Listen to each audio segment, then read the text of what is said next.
የኔ እናት ደክሟታል ማለት ነው ደግሞ እንዴት የተኛችው አሁን በነካት ደግሞ ትነቃለች የኔ ቆንጆ በጣም ነው የምወድሽ እኔም በጣም ነው የምወድ ኪራዬ እኔ ምለው የእንኳን ደህና መጣችሁ ተቃራኒ ምንድነው ምን ነው ጣፍቶብሽ ነው አይ አይደለም እንዲሁ መስገበ ቃላት እያስተማርኳቸው ስለሆነ ነው እግዚአብሔር ይመስገን ደህና ነኝ እጪ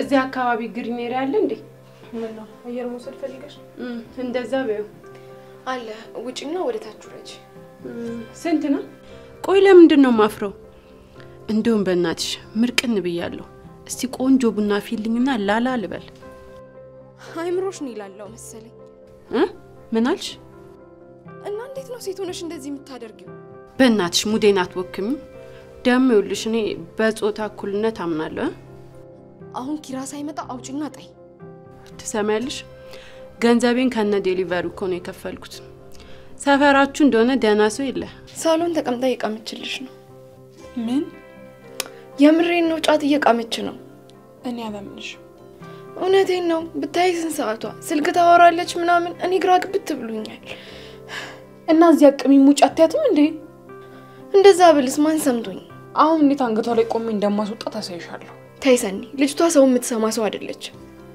እኛም እንደዚህ ድርጊቶች አንሰማማ እሺ ሄደሽ መጣላትሽ እኮ ምንም ነገር አይፈጥርም እንዴት እንደማይፈጠር አሳይሻለሁ ጭራሽ አሁንማ ሲጋራ እያጨሰችልን ነው እያጨሰች ነው እዛው አፍኜ ነው ምገላ እንዴ ሰኒ ተረጋጊ አረ ምን እንደያመጡብን ሰዎች አረ ያዙልኝ ኒናን ያዙልኝ ምን ይሄ ነው ጽናት ምን ውስጥ ነው የገባችው ወይኔ ጉዴ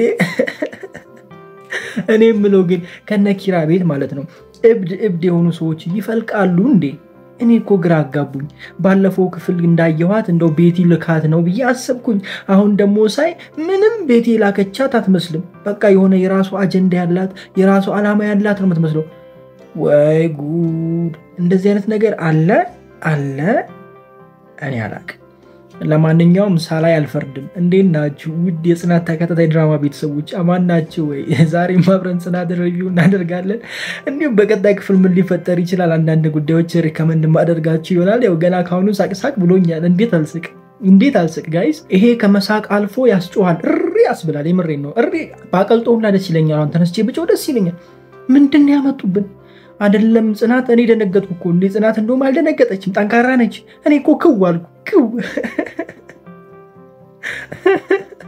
እሺ ቢያንስ ከኪራ ጀማ ምናምን እንደዚህ አይነት ነገር ወይም ደግሞ እንደዚህ አይነት ላይፍ የሚኖር ሰው ቢኖር ወይም ደግሞ ቢያቁ ከዚህ በፊት ችግር የለው ይሄው እንግዳ ነው ለሁላችንም እንግዳ ነው ጽናት ተከታታይ ድራማ ከተጀመረ ጀምሮ እንደዚህ አይነት ነገር አላየንም አልሰማንም እንደው ደነገጥ አረ ተውና እንዴ እናንተ ምን ሆናችሁ ነው መጠጥ እንኳን እኮ ነኪራ ሲጠጡ የነበሩት እኮ ከኮለም በላይ ነው እኮ ሲጠጡ የነበሩት ጣሪያ ላይ ነበር በጀርባ ነበር ሲጠጡ የነበሩት መጠጥ ቤት ላለመሄድ እኛላ ለማሳሳት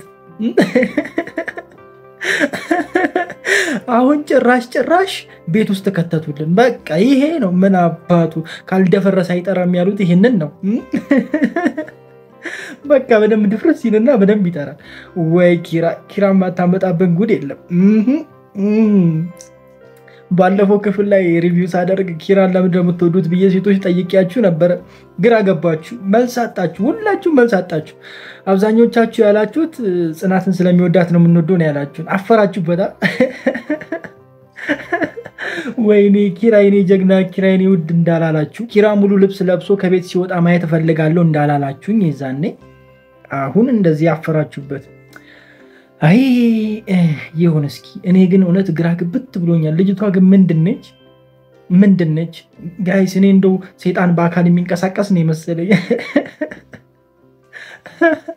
ስለዚህኛው ንግግሬ በጣም ይቅርታ እኔ ልጅቷን ታርጌት አድርጌ ሳይሆን ካራክተሩ ነው ታርጌት አድርጌ የምናገረው ብዙ ጊዜ ይናገራል ምክንያቱም አብዛኛው ሰው እንደዛ ስለሚያስብ ማለት ነው እኔ አሁን እንደው ግራ ገብቶኛል እውነት የምትሉኝ ነገር ካለ እኔ አሁን ኮሜንት ላይ የእናንተን ድጋፍ የእናንተን ብርታት እንድታበረታቱኝ ምናምን እፈልጋለሁ አለበለዚያ እኔ እሮጣለሁ ማለት በቃ ተወዋለሁ ድራማ አይደለም ሪቪው ማድረግ እኔ ለማየት አልደፍርም እንዴ ምን ሆናችሁ ነው እኔ እውነት ግራ ግብት ብሎኛል፣ ግን የሆነ ነገር እንዳለ ይሰማኛል። ቅድም እንዳልኳችሁ በባለፈው ክፍል ሪቪው ስናደርግ መጀመሪያ የገባች ጊዜ ቤቲን የላከቻት ብያችሁ ነበረ፣ ወይም ደግሞ ሶሲ ትሆናለች፣ እንዲሁም ደግሞ የሰኒ እህት ትሆናለች ብያችሁ ነበረ። የሰኒ እህት ጭራሽ አልሆነችም። በቃ እሱ ኤክስ ሆነናል። አሁን የሚቀረው የቤቲ ተላላኪ ወይም ደግሞ የዛች የሶሲ ተላላኪ ትሆናለች ብዬ አሰብኩኝ።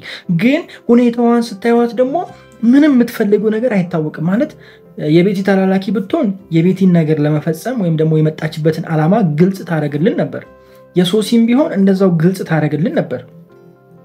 አሁን ልጅቷ ምንም የሚጨበጥ ነገር የላትም። በቃ ዝም ብላ ፈን አርጋ ቤት የሆነ ጊዜ ያሳልፋ የሆነ ብር ተቀባብላ ልትወጣ አይነት ነገር ነው ይመስለው።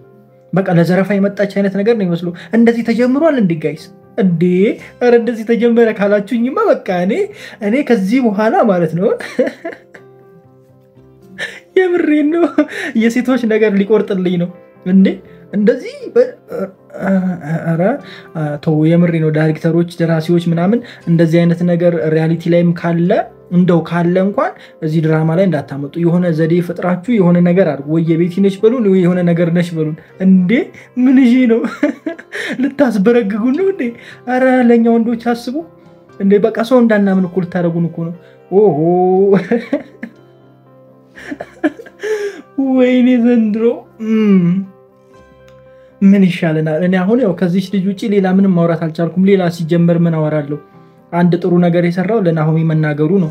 እኔ ደግሞ በጣም የገረመኝ ቅዱሴ በቃ እሱ ሪላክስ ሆኖ ነው የሚያወራው። ሲጀመር ምንም ጭንቅ የሌለበት እሱን ያየሁት።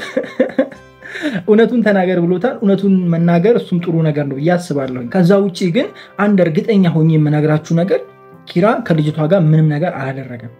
ማለት ከናኒ ጋር ከእብዷ ሴትዮ ጋር ምንም ነገር አላደረጉም። አብሮ አደሩ እንጂ ምንም የተፈጸመ ወይም ደግሞ ምንም የተደረገ ነገር አለ ብዬ አላስብም። ምክንያቱም ወንድ ልጅ የሚያፈቅራት፣ የሚወዳት፣ የሚያከብራት በህይወቱ ሰው ካለ እንደዚህ አይነት ነገር አይሳሳትም። ምንም ያህል ቢሰክር አብሮ ሊተኛ ይችላል፣ ግን ምንም ነገር በመሃላቸው አይፈጠርም። እኔ ብዙ ጊዜ ስላየውኝና ስላረጋገጥኩ ነው እንደዚህ የምላችሁ። ስለዚህ ኪራ አብሮ አደረ እንጂ ምንም አይነት ነገር በመሃላቸው አልተፈጠረም ይመስለኛል። ልጅቷም እቤት ደርስ የመጣችው ማነች? እቺ ልጅ ማነች? ከሴት ጋር ምንም ሳያደርግ እንዲያድር ያደረገችው አይምሮን የተቆጣጠረችው ልጅ ማነች? እሷ ልታወቅ ብላን የመጣችው ብዬ ነው ማስበው። እንግዲህ እኔ እንደዚህ ነው የተረዳሁት። እንደው እኔ እንጃ። ወይኔ ምን ይሻለናል ዘንድሮ? እጅግ በጣም ግርም ያለችኝ ደግሞ ሰኒ ከመጀመሩ ነው ተደባዳቢ የሆነችው። እንጣጥ ብላ አንድ ቦክስ ቀምሳ አንድ አይኗ ጠፍቶ እንዳትመለስ። የምሬን እኮ ነው። ከሷ ጋር ኧረ እኔ ራሱ አልጣላም፣ አይደለም ሰኒ እኔ አልጣላም። እውነቴን ነው የምላችሁ። የወንድ ፈሪ የወንድ ሽንታ ምናምን በሉኝ፣ ከፈለጋችሁ የፈለጋችሁትን በሉኝ። እኔ ከሷ ጋር እያየው አልጣላም። ከብደጋ ምን ሆናችሁ ነው እናንተ? እንዲህ ተጣላ? ኧረ በስመ አብ አላደርገውም። የምሬን ነው አላደርገውም። እሷን በጸባይ ነው መሸኘት። እንዴ የኔ እናት ብለህ በለጭ ገዝታችሁ በቃ ቻው ማለት ነው እንጂ ይሄ እንደዚህ አይነት ሱቅ በስመ አብ። ለማንኛውም እሱ ነገር በጣም ጠብቀዋለሁ። ሰኒ ትመታለች ብዬ አስባለሁ። አላቅም። ሰኒ ከተመታች ደግሞ ክብሮም ይነሳል። ክብሮም ትንሽ ገዘፍ ያለ ነው፣ ያንጠባጥባታል። እሱ እንኳን ችግር የለውም። እኛ ያለን እንጂ እንዲህ ብድግ የምንደረገው ዛሬ ነው። በቃ ወይኔ በላችሁ ማለት በሉ። እኔ በዚህ ልሰናበታችሁ። ከዚህ በኋላ የቀረውን እናንተው ኮሜንት ላይ ጨርሱ። በጣም ወዳችኋለሁ። ክፉ አይንካችሁ፣ ክፉ እንደወንዙ አልፏችሁ፣ ይሳካላችሁ፣ ይመርባችሁ፣ ቀናችሁ ብሩ፣ ሌታችሁ ብሩ ይሆንላችሁ። እንደዚህ አይነት ክፉ የሆነ ሰው በህይወታችሁ አያጋጥማችሁ። ትዳራችሁን የሚረብሽ፣ ህይወታችሁን የሚረብሽ፣ ውሏችሁም ሌሊታችሁም ካልታሰበ ከክፉ ነገር ሁሉ ፈጣሪ ይጠብቅላችሁ ማለት እወዳለሁ። በዚሁ አጋጣሚ በሌላ ቪዲዮ እስከምንገናኝ ድረስ ቸር ቆዩ። ፒስ